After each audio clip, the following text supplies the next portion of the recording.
তিনবার স্টেপ নিয়েছিল সরকারের পক্ষে এই বালক নেতা কায়সার কামালের অবস্থান। হুইজি সে কখনো জাতীয় আইনজীবী করে নাই, এসেই নেতা। এখন এই লোকের সম্বন্ধে একটা কথা বলতে চাই, এ হলো একটা কুলাঙ্গার। কেন কুলাঙ্গার বললাম তাকে? আমি অনেকদিন আমার মানে সহ্য ক্ষমতার বাইরে চলে গেছে এই বালক নেতাকে নিয়ে। সে সুপ্রিম কোর্টে জামিনের জন্য এসেছিল, আপনারা জানেন বোধহয়। একজনের স্ত্রীকে ইস্কন হাসপাতালের সামনে একজন স্ত্রীকে সঙ্গে পরকীয়া প্রেম করত। পরবর্তী পর্যায়ে আমাদের সেও আমার সুপ্রিম কোর্টের লয়ার, সে যে হাতে নাতে পাইছে তার গাড়িতে হাতে নাতে পেয়েছে, ধরছে, তাকে ওখানে রাস্তা ফেলে পিটেছে, তার সব কাপড় খুলে ফেলছে। আপনারা জানেন অনেকেই এই কায়সার কামালের। পরবর্তী পর্যায়ে আমরা চেষ্টা করছিলাম যে সে লয়ারকে মানাতে, যে তুমি মামলা করো না, কিন্তু মামলা করছে, মামলা সে গ্রেপ্তার হলো এবং তার জামিনের জন্য গেল।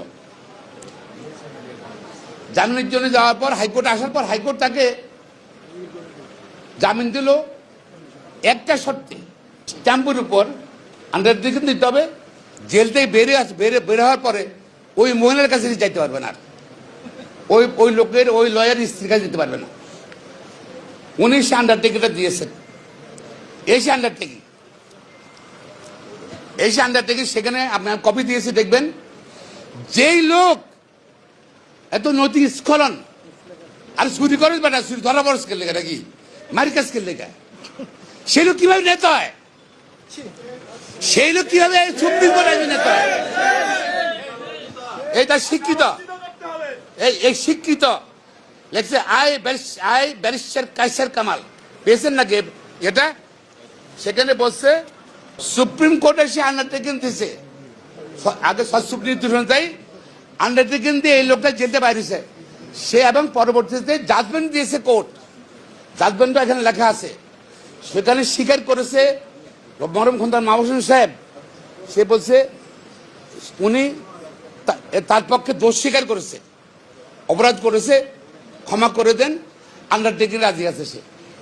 যে লোক আত্মস্বীকৃত অপরাধী এবং এই জাজমেন্ট আছে আপনার পাশে দেখেন, সেই লোক কি হবে? আইনজীবীদের নেতা না, নৈতিক স্খলন জড়িত কারণে সে আইনজীবীদের সুপ্রিম আইনজীবীদের সদস্য কিভাবে তার থাকে? এই লোকটাকে